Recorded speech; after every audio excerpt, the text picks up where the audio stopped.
Nalu FM Finance Podcast. Insight into the financial markets. The active investing will be hedge funds, mutual funds, and AMCs, depending on type of market, type of client, type of strategy, size of the strategy, but these are the three players that will remain in the market. This podcast is powered by Vesta, the engine behind active management. Vesta is a Switzerland-based fintech startup that provides software for issuers of actively managed certificates to automate their value chain fully. Visit Vesta, VESTR.com to schedule a meeting with an expert and to learn more about Vesta. I was in sunny Lugano at the office of Banca Credinvest to speak with Daniel and Paolo about actively managed certificates. Daniel is a member of the executive board and is responsible for the legal and compliance areas of Banca Credinvest. Paolo is the head of clients at Banca Credinvest, responsible for products and investment solutions of the bank. We started out discussing the legal and regulatory aspects of AMCs, its applications and commercial edge.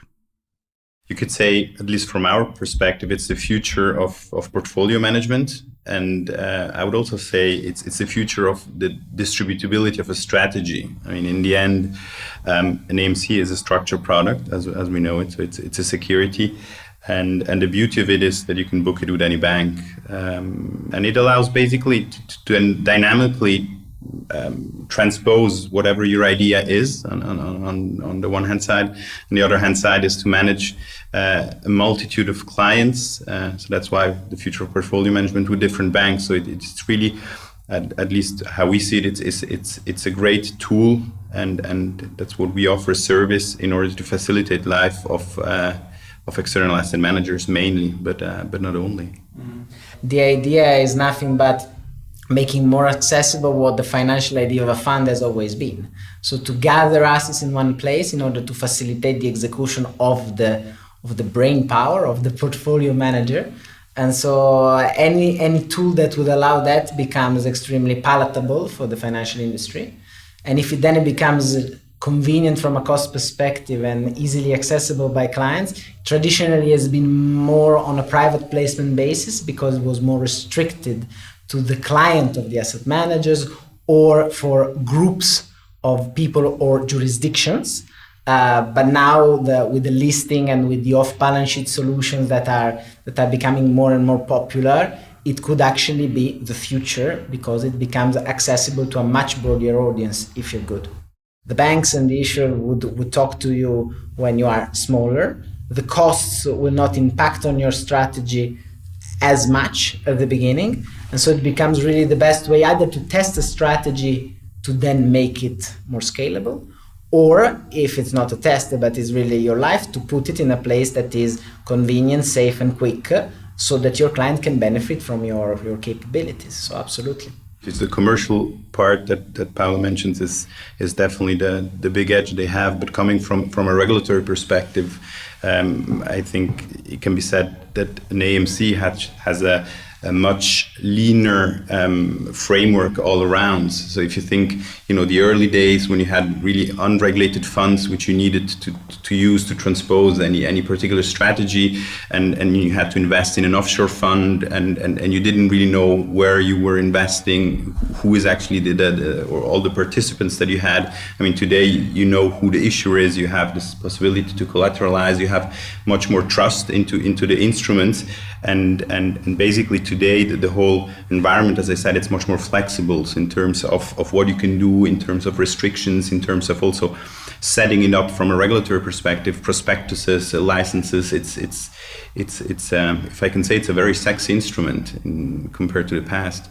AMC is Swiss mainly, but ultimately it boils down mostly into a certificate as a legal instrument ultimately. Then how the portfolio is managed, if it's Delta One, if it's synthetic, if it's via an index, if it's how it is replicated so that the performance can be delivered to the investor and to the ISIN ultimately. It depends from jurisdiction to jurisdiction. With many global opportunities for actively managed certificates, Daniel and Paolo discussed where they expect the future growth to come from. I think Europe definitely is one of the largest that can grow.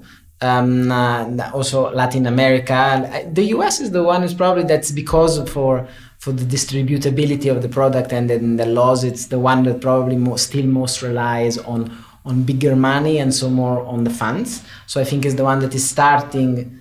It's more delayed on this point, but maybe they will be ultimately the quicker when they start. We don't know. But I think between all, Switzerland is the traditional one. Asia is very developed, especially in the Singapore and Hong Kong, as you said. So the one with the highest growth could be Europe. Then which of the three continents, if you can say, or the four continents, will be the biggest in absolute number at the end, we will see. I agree with you, Paolo. I think, however, we should distinguish if you speak about growth in terms of where you can distribute them and from where actually the managers will come. So I also have seen in the past, I mean, definitely Hong Kong, Singapore, it's where the interest comes from a let's say, asset manager or let's say product manager perspective, where their interest is here from the producers, let's say, or the conceivers of the instrument. And in terms of growth, what I've seen lately, it's a lot Latin America, but this is for many structured products. With the introduction of white label execution platforms and off-balance sheet issuance vehicles, I asked them how important AMCs are for Banca Credinvest. It's definitely one of the key pillars of the strategy of the bank. It started basically 4 years ago. It developed quite well. We have always been offering, let's say, in terms of output security. So the certificate that was issued was always out of the bank's balance sheet. So the bank was the issuer. Now we developed also other off-balance sheet solutions, because the key benefit of working with Banca Credinvest is the flexibility and the execution. We basically white label online trading platforms that are fully integrated with us, and we have our own trading desk to which the asset manager, the strategy manager, has total and unlimited access. So there is no limit on the type of asset classes traded, on the number of rebalancing, on anything. So especially for us, for active strategies, we definitely have a very, very competitive and compelling story to tell, because everything is booked at the same time, live in the product. And what would, let's say, the key perspective that we have tried to develop is the fact not to be able to only offer these products within Switzerland in private placement, but also to be able to access the European market via Luxembourg issuance vehicle that will be able to list certificate in Europe, because that for us is really a big turning point. The first output market would probably be Italy, because of the closeness of Ticino, but actually we have some very good business cases in Switzerland as well, and definitely using the Zurich branch that we have as well. Probably the German, so the DACH part would be the second, and Spain as well, because also Spain has quite a palatable market, which then also links down to the connection that there could be with the Latin American Spanish-speaking countries, let's say. Regulatory changes are expected to have positive effects for broader applications of AMCs. Daniel's expertise in legal and compliance and Paolo's expertise in the EU market gave us insight into the European market. The product that we have now and the fact that we can issue out of Europe, this is where we hope or we think it will give you a big edge, because the difference is really big in terms of how you treat them from a regulatory perspective. Let's say this way, if you want to really do it in a compliant way and not have to take too many risks, we've always been in a quite gray area, and actually this new partnership that we have will actually allow us to really go out and target the public in Europe. So we will act under the prospectus regulation in Europe, have something that is distributable to retail clients and which will comply with all the regulations. This really changes the risk approach that we could have, and if we find the right partner with a license to distribute, we will be able to have a fully compliant product, which really changes the way we can do business and actually target these markets, being Italy at the beginning, Germany and Spain afterwards. Another key thing that's important is that Europe has always had the issue treating, and that's why a lot of the big banks in Europe do not have a traditional history of issuing AMCs and likes, is because the regulators and also the market watch, like the Consob or the BaFin, etc., they've always thought of this type of product as collective investment schemes or alikes. And so the problem was always in the disclosure and in the laws under which they fell with respect to the structured products part, because there was an active manage of underlines, which was exactly what funds were. But now the situation also from a regulatory perspective is becoming much, much clearer, and there seems to be quite this detailed consensus also about from these players and these watches, that they are actually two very different regulatory frameworks. And that's why I think that the AMC business will take a big step in Europe, because there will be fewer restrictions and more players coming into the game more and more. So, what questions should an external asset manager ask when choosing an actively managed certificate issuer? Ultimately, it depends on what are your priorities. What are the target investors that you have? What are the markets that you want to issue? If listing is important to you, if not, if you have any problems with the counterparty risk, so if there is a credit rating probably worth in your paper, in the paper that will be the issuer, if you prefer an off-balance sheet vehicle. So these are some very important questions that concern probably the issuer per se and the regulatory aspect. Then, since it's a fund, it's a fund-like strategy, you will need to look at what is the execution that you can actually get. So what's the type of market access that you get? What's the flexibility that you have? What is the breadth of the products that you can take if there are restrictions on the number of rebalancing on the issues of the paper, etc., etc. And this is something that is not always easy to grasp at the beginning, because sometimes professionals are used to maybe use managed accounts or to have their own executions via their prime broker. But most likely when you, let's say, go to a service provider of an AMC, you will need to take part of their package or the full package. And so you will need to be able to evaluate all the bits and pieces of the package, because there are pros and cons depending on what are the key traits that you need. Looking back, the impact of wider developments in the finance world has had a varied effect on AMCs in 2021. Who are going to be the new market players going forward? What trends do they see? From my perspective, ESG is not really a topic that we have seen so far in AMCs. I mean, it's probably the all-over topic, but let's see how it really gets then concrete in the end. And I think regulatory-wise, it's still quite a challenge in terms of how you handle it.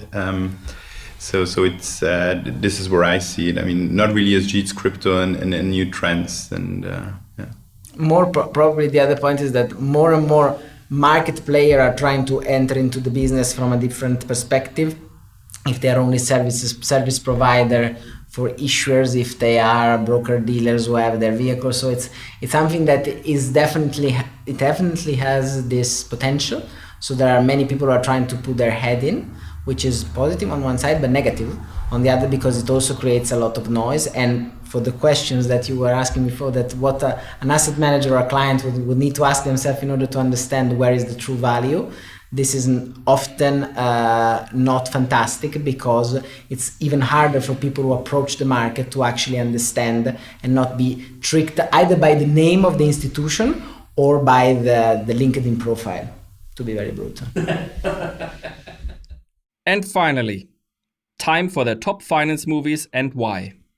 Probably one of my favorite finance movies is Trading Places, so 1983, because I think that apart from all the stereotypes that there are in finance, which are, as most stereotypes, unfortunately often true, the key part that I liked of that movie is the trying to tackle an issue which is the nature versus nurture point, basically. So how the environments affects the behavior of a person versus their own character, genes, and inclination.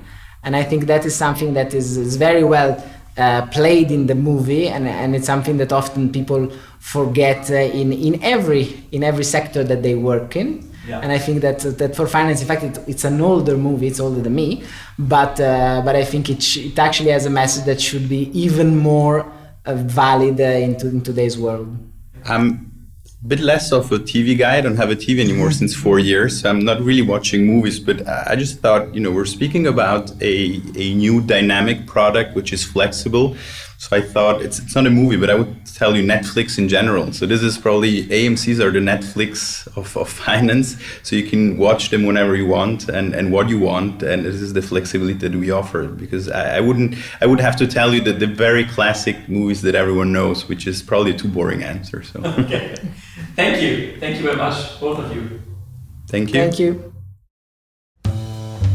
Nalu FM Finance Podcast. Insight into the financial markets.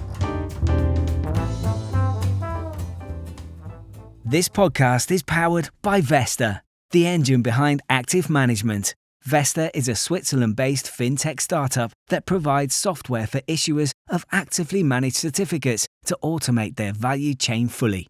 Visit Vesta, VESTR.com to schedule a meeting with an expert and to learn more about Vesta.